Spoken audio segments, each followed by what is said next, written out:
Vanessa. What? Come on. Oh. All right, well, while we're waiting for her, welcome to the first episode of the Nick and Nessa Show. What we're going to be doing is every week we're going to take your questions about things like marketing, building a business, or even better, working with your significant other. We're going to answer them for you, and we're going to do our best to share the knowledge that we've been building over the past 5.5 years running this business. So anyway, I'm your co-host, Nick Niehaus. And I'm Vanessa Lobo. We're the co-founders of Connect Marketing, and we're really excited to bring this Nick and Nessa show to you. All right, so we got some questions already. Now, where these are coming from is the audience, first of all. A few of these are questions we've gotten from you. And then the rest are just questions that we hear frequently and we want to try to address on today's show. So please remember, we want your questions. I would like to get to a point where all the questions we answer on the show come from the audience. So go ahead and comment below the video and let us know what kind of questions you have on any of the topics I mentioned earlier, or really anything you want to ask us in the upcoming weeks. So the first thing we want to do is, like I said, we want to talk about a specific topic each week, all right? This week's topic is going to be using video to build your brand. So the first question we have is branding worth it? I need leads now. So why should I spend time and money building a brand? So what do you think? Okay, well, that's a great question. People ask us that all the time. I think that branding is always worth it because it helps you build a more established business over time, helps you stop from having to hustle all the time. But if you are a new business and don't have much business yet, obviously you need immediate business. Branding is more of a long-term play. Sometimes takes 1 year or more to really get a lot of ROI from doing branding types of marketing. So if you're a new business and need leads immediately, I'd suggest, first of all, just doing the things that get you leads immediately, cold calling, door knocking, networking, really asking your network for referrals, all those types of things so that you can start to build your business and put more of your marketing budget towards those immediate lead generation tactics, and then put a smaller part of your budget towards branding until you get to the point where you're more established and can dedicate more to establishing your brand. I think it's really like at the initial point, it's survival mode, right? So when you're first getting launched, I'd say every small business owner I've ever met has thought it was going to be easier than it ends up being, right? You get started and you think, oh, my family and friends are going to hire me right away, and it doesn't happen, right? And then you're kind of getting desperate. So I think initially it's all survival types of things. What can you do, sweat equity? What can you work on to just move the needle forward? I wouldn't put any money into branding at that point personally, but what I think you have to remember is that branding is just your reputation. Your brand and reputation are essentially the same thing, right? Right. So the way you're acting is really the brand, right? So if you're out there knocking on doors, you're doing cold calling, just remember that every single person you interact with is going to have an impression of you, and that is kind of the seed of that brand at that starting point, right? So if that's the case, when should somebody start investing more of their time and money into building that brand? I think they should invest more time when they feel like they are ready to build their business more and start handing off responsibility to other people. That's when you're oftentimes, you have to change out of hustle mode where you're doing everything and start building the business and building systems into the business so that other people can take it over. That's when you should really start focusing more on branding, because your brand is then your reputation for your whole business, not just your own personal brand. Those are two different things. People might come to a smaller business for the business owner and who they know, like, and trust, but you need to start developing the reputation for your bigger business and also creating systems so that you can consistently have the same quality even when you hand off those responsibilities to employees, and then people will trust that larger brand. Yeah, and I look at that as kind of sustainability versus survival mode. Exactly. So as you start to feel like, okay, now I'm building something that I want to sustain for long term, that's when you really need to focus on building the brand, right? Yes. So maybe even as early as when you get your first assistant or employee that's handling your client work, or that kind of thing. That's where I would start focusing more on branding. Although I still believe that you should do small branding things from the very start. That's why most businesses start with developing a logo and a website. Those are all things that help with your branding, but taking it a step further and doing more with branding should start when you're growing. Yeah, absolutely. I just wanted to say real quick, I am so much heavier than you are that I think I'm actually like sinking into the couch a lot more. I feel like you're taller than me right now. So we'll see when we watch this later. Thank you for these great couches, Dazzle Home Staging. I do want to give a shout out to Linda Borgie, who staged this awesome room for us when we moved into our new office in Clayton, which is why it looks so beautiful. Fancy. So thank you to Dazzle Home Staging. They're awesome.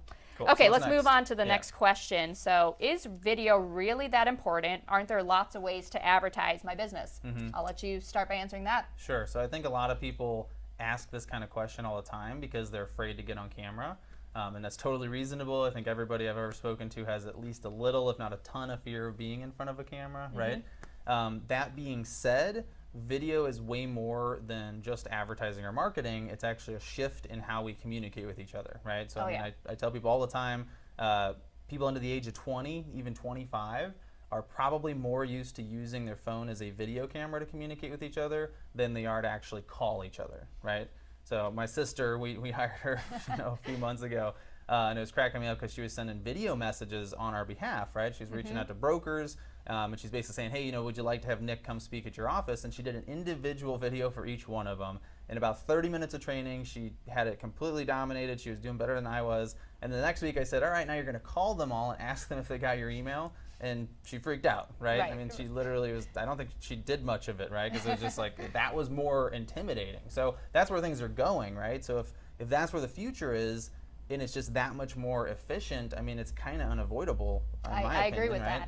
that. I think it's, when you said it's a communication shift, how I like to lay it out for people, like imagine when phones were invented and suddenly you could communicate not just through letters and face-to-face communication, but by picking up a phone and talking to someone long distance. Then eventually, it was email, and it was, TV came into play, there was text messages, videos, just the next shift in communication, like Nick said before. And what's really powerful about videos, you get to convey much more information with it.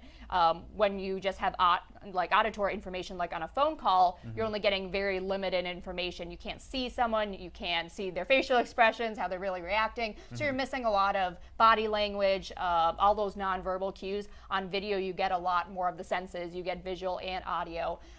So you're able to convey information better to people. They're able to see you and see your personality better, your body language, get to know you better. All those pieces come together, and what it does is help you create a relationship with them more easily with video. That's a good point. And so if we want to talk about actually parasocial relationships, I think that's really a cool subject if you want to talk about how it works with celebrities. Well, I mean, celebrity is a good example where from our end of the experience, we feel like we know a celebrity, and that's called parasocial relationship because it's one-sided. Right, so they don't know us, they've never seen us before, but we run into our favorite celebrity and we want to take a selfie and we want an autograph, we want to give them a hug, and to them we're a total stranger. And that kind of effect can be utilized to grow your business, to grow a following, to have recognition from other people. And I think that's a big opportunity. I think the last point I want to make on this is the question you have to ask yourself if you are afraid of getting on camera is I can keep doing all my traditional advertising, keep doing postcards, my email drip campaigns, my autoresponders, all that stuff. What if the other person is using video? So if I'm sending an email and I have a newsletter or something, and then they get a video email from one of my competitors and they're covering the same topic, which of those two are they going to remember, right? Yeah. And I think, common sense, they're going to remember the person who was on camera, right? Because it's just, like you said, better communication. And if you need further proof, there's also a lot of research showing this. Cisco, the big, tech company, their prediction is by 2021, 82% of all consumer internet traffic, so this is all internet traffic related to consumers, 82% of it will be related to video by 2021. That's just a couple years away. So that's how big video is coming, how powerful video is in terms of the internet right now. It's taking over. Sure. Okay, next question. Is social media about the numbers or the content? What do you think? Well, it's really about both. What I think always should come first is the content, because if you have really valuable content, whether it's video or blog posts or podcasts or whatever, if your content is really valuable, the numbers will come because of that. The better the content you create, the more people will be interested in it. Also, there's distribution to think about. If you create a beautiful blog post or a beautiful video, but then you don't get in front of the right people because you're not strategically spending the right money or doing things to get in front of the right people, then you will have lower numbers. So you might think that your content is not working or not powerful enough. So distribution is very important, but first I would always start with creating quality content. Sure, I mean, I agree. I think that the the numbers are important, right? So if you have 0 people paying attention to you, Right. then that's worse than having 5 people, for instance, right? But I think one thing I got kind of confused by when I first got into marketing is that I thought, the bigger the list, the better. The more followers, the better. And I used to do a lot of things that were kind of about not tricking people, but like getting them to follow my page or sign up for my email newsletter without thinking about the quality of that relationship, right? And so I think I've seen a lot of cases where you might have an email list with just 50 people on it, and you might be getting a much better response from that. So I guess we're talking about social media, right? So you might have 50 followers on a Facebook page and get better response than somebody that has 5,000 because they liked your page for the right reason, right? Right. And that's where the content comes in, right? You use your content to help tell people who should or shouldn't interact with you. And I think if you're really clear about who should interact with you and you make content for those people, you're going to build a following that might be smaller, but it's going to be much more powerful. Exactly. Right? Ultimately, you're going to get business from the people who also view more of your content. So, for instance, if you have a video, you're not going to get as much business from the people who view 5 seconds of the video versus 20 seconds. 50% of it, all the way to the end of the video. Let's say it's a 1-minute video because that works well on social media. What's great about Facebook is you could actually track the viewers that have watched a certain percentage of the video, so you will know, does anybody make it to the end of my video? If not, then maybe your content's not great. And then you need to improve that, because ultimately, again, you're going to get business from the people who watch more of your video. And you can do the same thing with blog posts too. You can track how much time people spend on a specific article on your website and then know whether that content was really working, really resonating with them. And you can look at the retention curve. So if you look at, if you go to the post on your Facebook page and you click on how many people were reached at the bottom, it's going to open a menu with a bunch of different data. And one of those pieces of information is how long do people stay on the video, and it creates a curve based on that, right? So if you get to the end of the video and it's down to 0 and nobody stuck around, it's probably an indicator that it didn't resonate with your audience, versus if 10% or so stuck around, then hey, I really got that core group engaged with that content, right? Yep. Cool. All right, we're taking a little longer on our questions. I guess we got to speed up. Okay. We've got to speed up or do fewer questions. How important is video quality?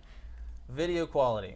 It is important, but do not delay because of it, right? Yes. So it's better to take your phone out, hit go live, start recording something with no thought than it is to worry about your quality and not make a video.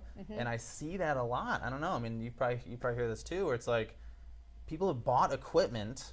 They've set up their own studio, worried so much about the quality, and then that was 2 years ago and they haven't made a single video. Yeah, because right? they start trying off the bat with doing more complicated things like green screen, which is a little bit hard to figure out, not so complex, but that anything that you put as an obstacle in front of yourself is going to keep you from starting.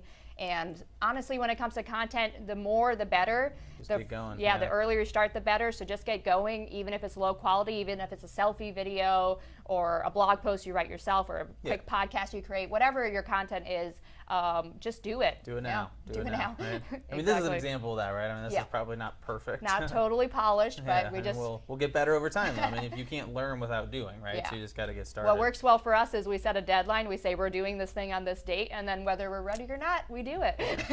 And when we're not ready, I hear it beforehand, right? Yep. So I think the last point on that one really quickly is just that once you've started and you're up and running and you're creating content, the quality becomes a way to differentiate yourself, right? So once you're going and you have stuff up and running, work on the quality all the time. You should always be stressing the effort to get better in terms of quality, right? So buy more equipment, practice more, just being compelling in front of the camera is an easy way to improve your quality, but it does take practice, right? So you've got to work on it over time, because that will separate you from other people. And I have seen that where people have started doing stuff, which is a basic phone. They started 2 years ago, that's great, and it still all looks the same. And now it looks like other people have caught up and passed them, and that's not good. So you want to stay out in front of that, Correct. right? And also because if your content is always consistently like the same quality, it becomes a norm and people get used to it. They start to actually not pay as much attention. So if you start off lower quality and then slowly build up to more, or even start fairly, with a lot of quality and increase from there, that change in quality people notice, and then they'll talk to you about that. How did you do that different thing with your video? Or I noticed that you're trying something different. That's what stands out to people. So that's another reason to just keep changing things up. Variety is what works best. Yeah, and the point of doing any of this is to start conversations with people who might hire you, right? Exactly. So the Yep. more conversation you can start, however you can do it, is great. So next question is, should I go live or should I pre-record my videos? There are pros and cons to both. Since we're talking about just getting started, I think live video is one of the quickest and easiest ways to get started. Plus, Yep. you have the added benefit of Facebook, in particular, really promoting live video. So when you go live, Facebook is more likely to organically show your video, so that's for free. They'll put in more people's newsfeed. Plus, they also give them notifications oftentimes if they follow your page or if they're your friend that you're going live. So you get that added benefit of Facebook promoting your video for you, which they really don't do for a lot of posts, honestly, for free again. You can always run your content in ads and get a lot more out of that. But so that's a benefit with live video. You can also typically go longer with live videos. People are more likely to stick around for 5, 10, 20 minutes with live than they are for pre-recorded videos, and that's because they can engage with you. They can like comment and in real time and get feedback. They can like it. So there's a lot of benefits to that. Again, it's also a really easy way to start. I think we've also talked about how people, when you're going live, there's no fixing it. Yeah, right? There's no fixing it. That's the nice thing. Exactly. Is like once you're up and running, it's like a conversation. Like you don't pause in the middle of a sentence and say, "Hey, can I restart that sentence so I get it right this time?" If you bumble a word or two, you just keep going, right? Exactly. So you can't get caught in your head with a live video in the way that sometimes we get somebody in the studio and they can't get through a couple sentences because they're thinking too much about it. Right. So do you think like starting with live is good because starting of that? Starting with live is good because of that. Pre-recorded video, on the other hand, allows you to mess up a bunch and redo things, but like you also said, you might never put that video out if it's pre-recorded if you feel like you can't get it to the perfect place. So starting with live I think is great. Pre-recorded allows you to do more editing, get a little bit fancier. That's some benefit with that, but they also tend to need to be shorter videos too because people aren't as likely to watch pre-recorded videos and feel as like attached to it as with live. Cool. All right, we got one more question, right? One more question. Other than advertising, what else can I do with video? Yeah. So I think that is something that comes up a lot because you get started with video, and once you're into it a little and you're getting comfortable on camera, you start to realize that there's a lot of other places you could be using it, right?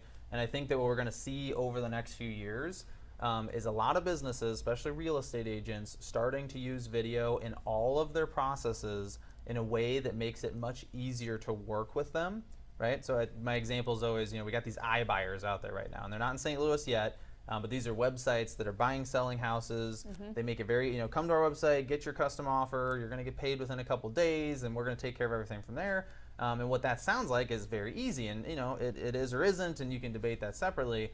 But I think if you're making your processes within your business easier, you're going to be able to compete with those kinds of companies, right? So I kind of envision, all right, if somebody were to sign up on your website for more information, and then over the next week they got a series of videos in their inbox or through text messaging every single day that explained all the steps in the process, that educated them, for them, I mean, that feels very personalized. It feels like you're really taking care of them. You thought about the stuff in advance. That's one example. I think training is a huge opportunity. If you're onboarding people for the same kind of role, right? So if you're growing a team and you have one buyer's agent and then you're adding another and eventually you're going to add another and another, so on and so forth, if you create videos that educate those people on the topics that they need to learn when they first get started, you can start them there, watch the videos, and then you can do better coaching in your meeting because you're not focused on just rudimentary stuff, right? You're able to get questions and answer those questions. So those are just a couple examples. I don't know if you have any other places you feel like it's useful. More personalized video too, replacing some of the client appreciation or how you reach out to your network. So for instance, if you're sending birthday cards, make a birthday video message. Or if you're sending cards around the holidays, Thanksgiving, do that with video instead. It's going to be much more personalized. They're going to, especially if you say their name in it, don't make a mass video message and send it to all your clients, but actually say, hey, Susan, happy birthday, or, happy 4th of July. Hope you're enjoying your barbecuing today. Something more personalized. People right now, as video is so new and a lot of businesses aren't doing that yet, it's really going to stand out and they're going to remember that. They're going to... it's like the new handwritten card. Yeah, right? Exactly. So I would say that is one additional thing you can do with video besides just creating video ads to put in front of a mass of people. Yeah, I mean, as you're trying to build a business, it's all about how can I build a company that if I step away from, it still works just the same and just as well if I was there actively or if I'm not, right? Because then that means you can sell it or you can retire and it still runs itself and you make a lot of money off of it. And I think any business owner should be working toward that goal. And I think video becomes a key tool for accomplishing that goal, right? Because it's an effective way of communicating, and it's going to be something you can put in place that can work kind of automatically for you, right? Perfect. Yep. Cool. So we're a little bit over our target time. I guess we're close to 20 minutes on this first episode. But yeah, so hopefully you got some value out of that. I had fun recording it. I hope you I enjoyed it. Okay, all right, good. All right, so we can do it again next week? Yes, we can. All right, good. All right, so tune in next week for the Nick and Nessa show. We'll be airing this every Wednesday at 2 p.m. On Facebook, and then we'll also be releasing it to some other platforms soon here too. Thanks for tuning in. Yep, thanks. See you next week.